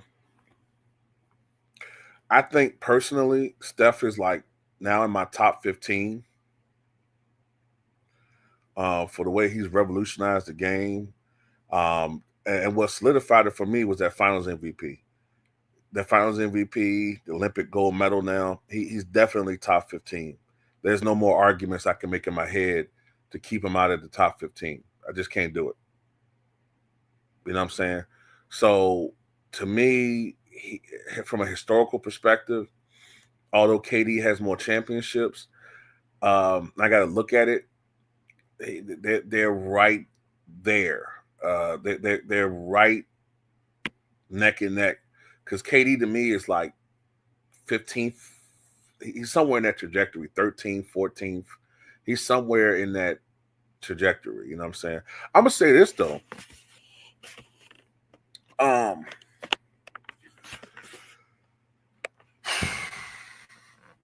How do you guys feel about DeMar DeRozan? I saw that supposedly I think it was some anonymous GM, I think it was, came out and said that DeMar DeRozan is not a winning player. You can't win with him. But when I look at DeMar DeRozan's numbers, doesn't he have like 24,000 points or something like that? 23,000 career points. Do y'all think that's legitimate? Y'all think that DeMar DeRozan is overrated?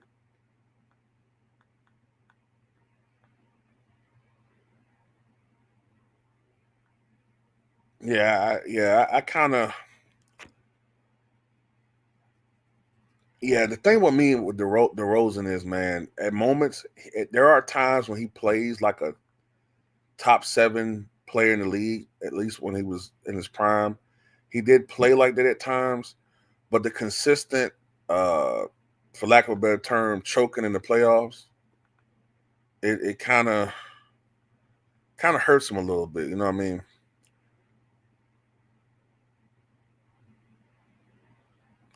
Is he a Hall of Famer? Man, like me. See, this the thing. When I watch DeMar DeRozan, I don't see a Hall. I mean, when I think of him, I don't think Hall of Famer. I just don't think Hall of Famer.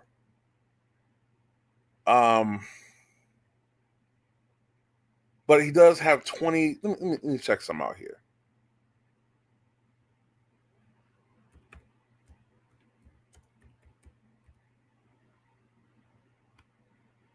Where is he at right now?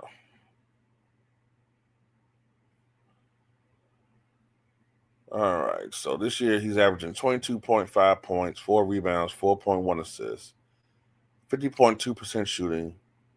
We all know he's not a good 3-point shooter, 27.9%, 85% from the line. For his career, DeMar DeRozan averages 21 points a night, and he has 24,000 points. So this guy's going to finish with 25,000 points in his career, more than likely.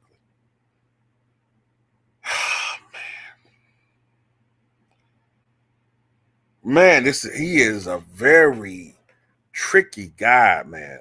Like the numbers suggest first ballot Hall of Famer, right? But he don't feel like a guy that should be in that conversation. I can't put him with Jerry West. I can't put him with these other great players. This is something that's my argument about numbers. When I was talking about earlier how numbers just don't tell the whole story. He's the epitome.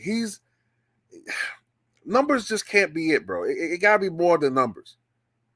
It gotta be more than numbers. Look, DeMar DeRozan has 24,000 points, right? Probably going to finish over 25,000 points with his career. Kawhi Leonard is like at 13,000.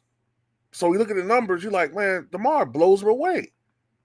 But then you look at the accomplishments. That's why I'm saying numbers don't tell the whole story. It's not just about stats.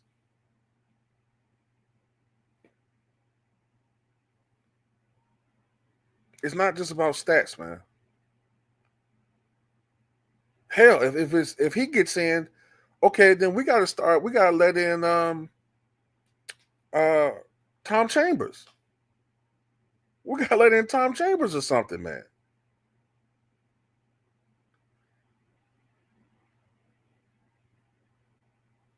Yeah. He did play with Dwayne Casey. Yeah, Cottage. Yeah. Yeah, Joe Dumars is better than DeMar DeRozan, man. That's why I'm like, man, they're gonna get up. They're gonna let him in, though. You just it's hard to argue with not putting in a guy that's going to have 25,000 points. Hell, might finish with 26,000 if everything goes right. It's hard to argue against him, but when I look at it, I'm like, how?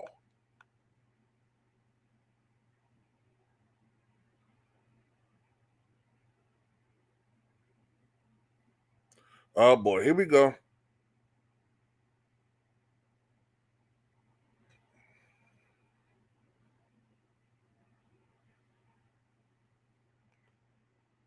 Let me see. What does the guy say? Basketball fanatic cult member. Or maybe he's responding to somebody else. So if you don't criticize Braun like everybody does, following ass bitch, then you're trolling.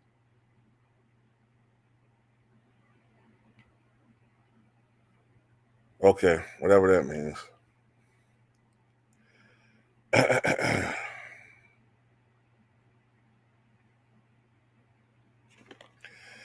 Yeah, we need some more mods in the chat, man. I haven't really been looking at the chat, but I'm starting to see we're starting to attract some element in here. Yeah. I just don't know about DeMar DeRozan now. You know what I'm saying? Plus the playoff choking and the lack of accomplishments in the playoffs. It's just he's the poster boy for all of that, man. What's up, Lewis? What's up? I like see the thing about it. I like people engaging in my chat. You know what I'm saying? I don't mind people like if LeBron fans come in here and they want to talk. You know what I'm saying? They can do that. I don't have a problem with that. My problem is when people start getting disrespectful and too many. You know what I'm saying? Start getting disrespectful and just ridiculous trolling. Yeah, boot them clowns out of here. Shout out to what is that? Fave Video 7 with the $2 super chat says, does a healthy Clippers team win a title between 2021 and 2023?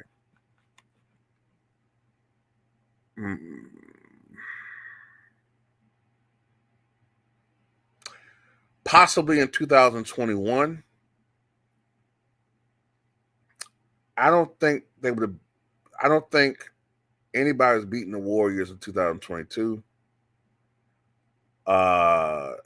2023.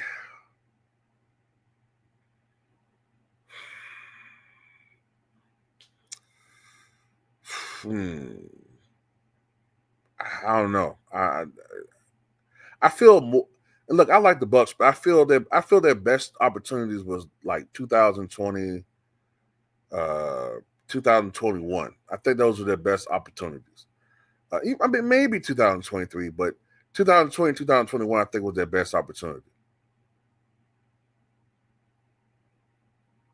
Yeah, Isaiah, but he's saying if they were healthy, if they were healthy, if the Clippers were healthy. I think 2021 in 2020, that time period was probably their best opportunity. You know what I'm saying?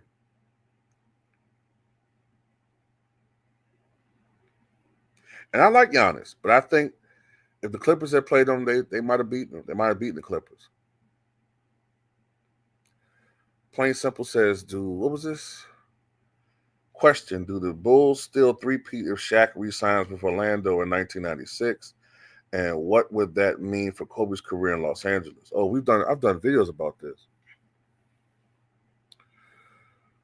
Well, Shaq tried to stay in Orlando. Orlando just was doing dumb crap. Orlando was trying to lowball Shaq, which didn't make any sense. They were trying to lowball the dude, man. Jerry West just finessed him. Jerry West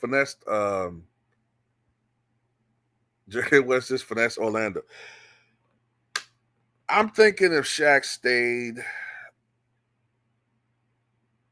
I think in 98, and this is assuming that Penny Hardaway and whatever little tension they had went away. You know what I'm saying? They smoothed out. I think if Shaq stayed in Orlando, then I think Chicago still probably wins the championship in 97. But I think by 98, with age starting to affect the Bulls, I think it's possible they could have gotten past them in 98. But then again, you know what I'm saying, does Penny Hardaway still break down? So I'm assuming all the other things still go on. I still think Penny's still having the knee issues. So it looks like, because what was it, 98 when Penny started having his knee problems? So it seems like it's possible, now that I think about it, 97 probably been their best shot. And I don't know if I don't think they would have beaten the Bulls in 97. I think the Bulls still were better than them. Then after that, if somehow Penny Hardaway stays healthy, maybe in 98. But then it seems like Shaq's just stuck in a situation where Anthony Hardaway injuries start mounting with him. Do they attract any free agents? I mean, we are talking about Orlando here. Now, we know in real life, Orlando almost got a super team in 2000 with Tracy McGrady, Grant Hill, and Tim Duncan. Doc Rivers screwed that up with Tim Duncan. And then Grant Hill got hurt, so that ruined everything. So I don't know, man. I don't know. Because Penny Hardaway knees started messing up like what, as early as 96? But it really got bad around 98, 99.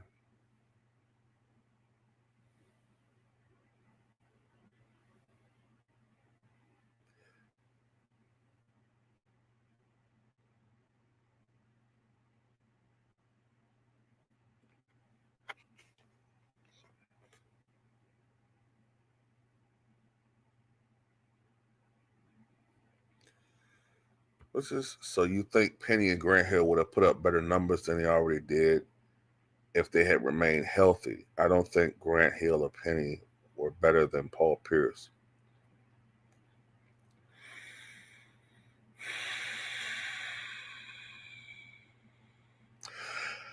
From what I understand,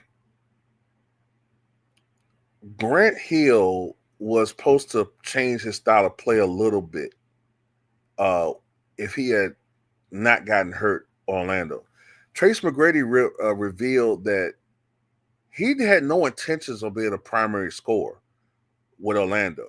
Because remember, he was used to being more of the Scottie Pippen guy, right? When he was playing with Vince Carter briefly.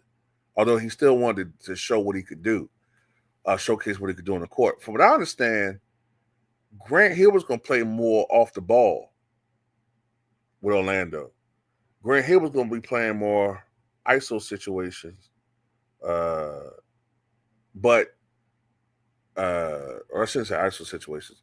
He would be playing more off the ball. And essentially, Tracy McGrady was going to be their point guard. He was going to try to be more like Pippen. And Grant Hill more like Jordan. But got hurt. And so that forced Trace McGrady to be more of a scorer.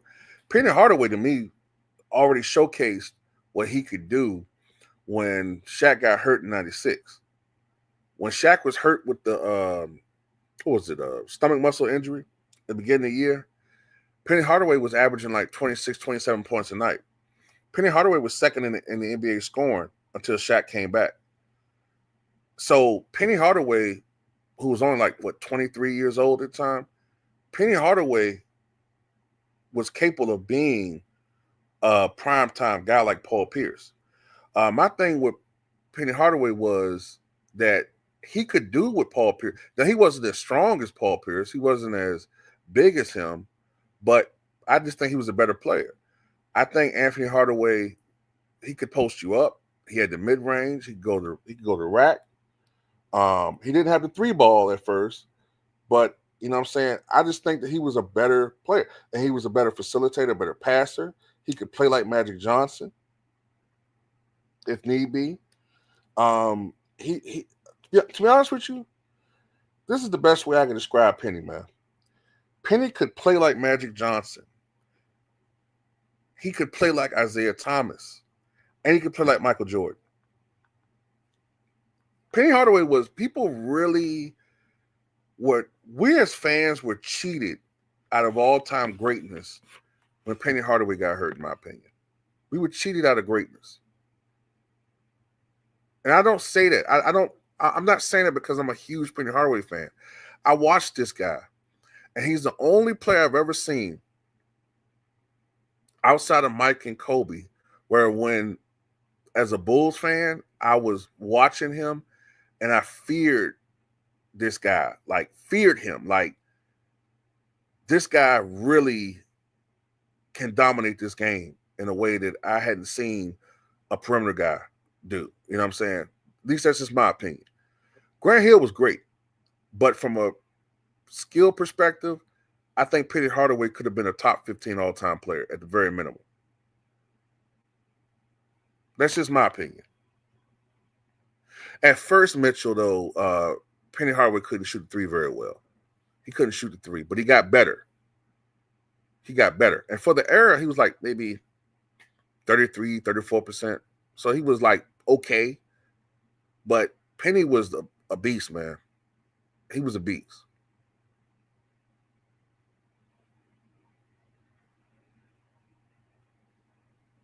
People just forget about Penny Hardaway. Penny was great, man. To give you an idea about how great he was, look at Penny Hardaway in that 97 first round against the Miami Heat in 97. Same Miami Heat team that won 61 games. The same Miami Heat team that was one of the top defensive teams in the league. And look at how they could not stop Penny Hardaway. And remember, this is when Shaq left. They could not stop Penny Hardaway. They couldn't stop him.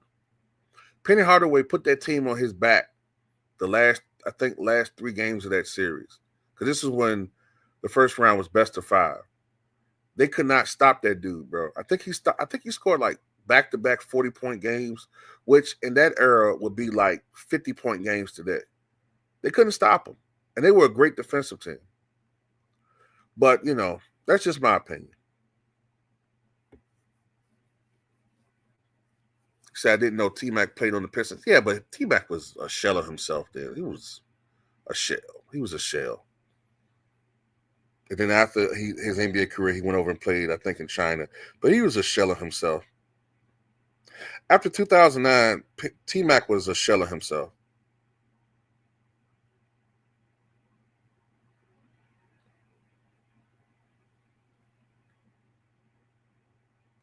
If Kobe had stayed in Charlotte?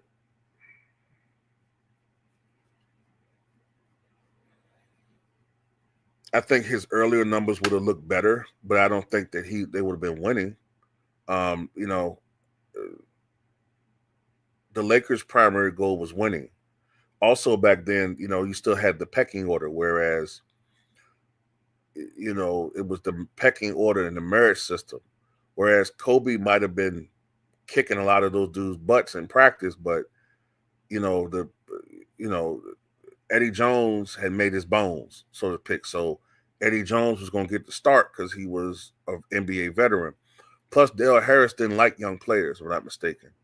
Dale Harris was not a fan of young players or playing young players. So Kobe Bryant had a slow start in LA. I'm trying to remember who the heck the head coach of the Hornets was back then. I want to say it might have been Dave Cowens. We're talking about 25, 30 years ago, so I can't remember, but the Hornets, I think this was right when that was when they had what, Glenn Rice? So I think they would have, he would have been a really good player. Ultimately, I think they would have built the team around him. He would develop. He still would have been Kobe Bryant. I just don't know whether he would have won championships in Charlotte. And honestly, I think if he had stayed if he had got drafted by Charlotte, I can't see him staying there, knowing how Kobe was if they're not winning. So I just think that he may have forced a trade because Kobe was about winning. And if he saw that the Charlotte Hornets organization wasn't about winning, I don't see him staying there for probably more than 5 years. I give you a 5-year window. If by 2001 or 2000 that franchise was, just meddling around, Kobe's gone. That's how I look at that.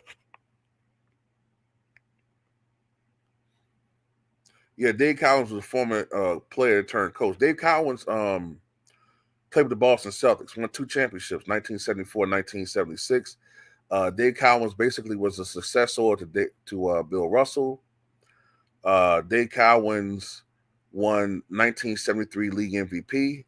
Dave Cowens was he was like, I would compare Dave Cowens to maybe a poor man's Alonzo Mourning. Maybe that's a good comparison. Wasn't nearly as athletic. I'm talking about more from the fact that he was around the rim scorer, a good defender, great rebounder, extreme hustle guy. If you like guys like that, those hustle players, guys that give you your money's worth, that's Dave Cowens. Shout out to Fave Video with the $2 super chat. He says, what is your personal top 15 all-time list? Damn, I haven't updated in a while. I guess it's, let me think. I think it's Wilt Chamberlain, Michael Jordan, Kareem Abdul-Jabbar. I think it's Magic. I think it's Larry. Kobe, LeBron. I think it's Tim Duncan, Kobe. Not Kobe, excuse me. Tim Duncan, Shaq. Oh man, it's been a while since I thought about it because it's been a while since I updated it. I'll put it like this: my top 10 is Wilt, Michael, Kareem, Magic, I think Larry, Kobe, LeBron, Duncan, Shaq. I think that's my top 10. I haven't updated it. I haven't updated my top 10 in a while. So I got to look at it again. But it's something along those lines. Top 15, I mean, you talking about guys like, to add to it, maybe Karl Malone. Now you got Steph Curry entering the picture, Kevin Durant, Moses Malone is in the conversation. I got to look at that stuff again, man. I got to sit down and update it because it's been a while since I've done a top 10 or top 15 list. Yeah, Hakeem's in the conversation. Hakeem's probably like top. He's probably like 9 or 10 or 11. I got to sit down and look at it again. It's been a while since I've done sit down and done a top 10 or top 15 list.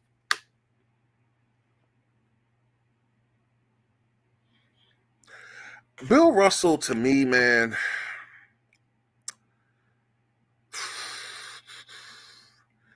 I struggle with Bill Russell. I struggle with him because I respect him, but how much of that is championships? How much of that, like, will we look at Bill Russell the same if he had 4 titles instead of 11? You know what I mean? I don't know. Sometimes I want to put him in my top 10, and then sometimes I think Bill Russell's better suited at being like a top like 12th or 11th or something. You know what I mean? I don't know, man. But then I hear people who watch the guy play that he's the greatest winner. He had one of the highest basketball IQs. He just got the best out of his teammates. You know, I hear all these other intangibles that elevates him greater than his stats. You know what I'm saying? So I don't know. Maybe I need to update my top 15 list. You know what I mean? But that's pretty much how I look at it. I know my top 5 is Wilt, Mike, Kareem, Magic, Bird, and then probably Kobe, and then after that probably LeBron, and then then after that it becomes a little bit more dicey.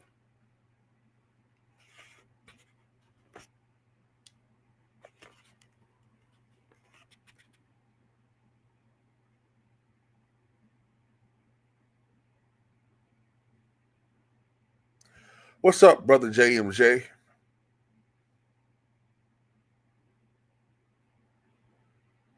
So I'm gonna go ahead and end this, y'all. Just want to talk to y'all a little bit. I know we ain't really talked that much about LeBron quitting on the Lakers if he quits, but I just really want to just chop it up with y'all. Did I miss any super chats? I feel like I might have missed some. I did. Shout out to the brother African Sci-Fi Scholar with a $10 super chat. He said, "Salute to Raw. Penny was like a taller Ja Morant, Ant-Man, who could pass and push his team deep into the playoffs in front." Yeah, I can see that too. Yeah, that's a good comparison.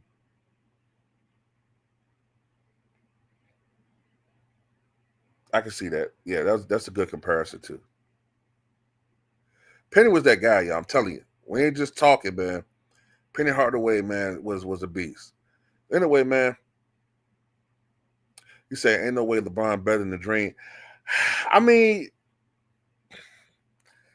this the thing, man. There's a lot of stuff I don't like about LeBron, man. It's a lot of stuff I don't like about the dude, man. But we can't discount the dude has played for 22 years at a high level, man. And I can't stand this dude. I hate LeBron James. I hate this mother, you know what. But he has played at a high level for a long time, man. So that means something. It counts for something, you know. But I'm not mad. Hey, if y'all got Hakeem greater than him, I'm not mad at that. I'm not mad at it at all. I watched Hakeem Olajuwon play. If you got him ahead of LeBron, I'm not going to argue with y'all. I'm not. And look, I'm going to say this. If it ever gets found out that LeBron is getting some unnatural assistance to his longevity, then, hey, he getting that business. He getting all of the steroid era business that the baseball world does. All those guys, we go the gate everything he did. Shout out to the brother Nola Boy. He called the bar role player. But yeah, Penny did have more killing than him, man. Penny had way more killing than this dude.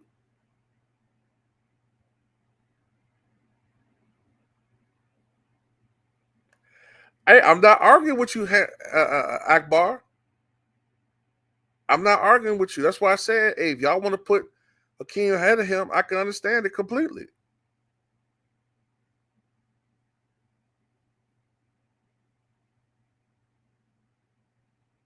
I can understand it completely.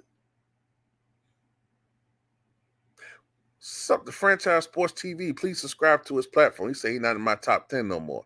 I don't blame you, man. He's been sliding on my list. He's been sliding. I once had LeBron at like what? At one point in time, I was actually flirting with putting this dude third. He slid down to seventh. And if this dude pushes a trade to the Golden State, he's getting pushed down further. And it's the funny thing about it, people call me a LeBron hater, but shoot, some people think I'm showing too much love for the dude.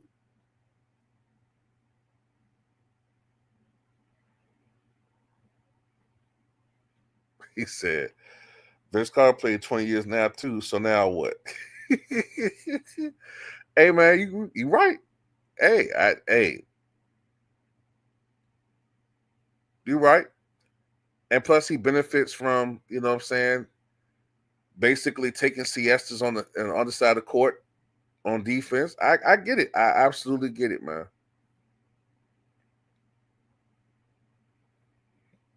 I get it. And I'm gonna go ahead and end this, man. I enjoyed talking to y'all, man, chopping up with y'all, man. We'll try to go live a little bit more frequently, man. And we're gonna see what's craziness gonna happen. Hey, before I end this though, I do think that Jimmy Butler getting moved. I think Jimmy Butler getting moved. I think Pat Riley tired of his crap. But anyway, I'm gonna end this right now, man. Always good talking to y'all, man. Have a good day. Come up with some more content a little bit later on. Peace.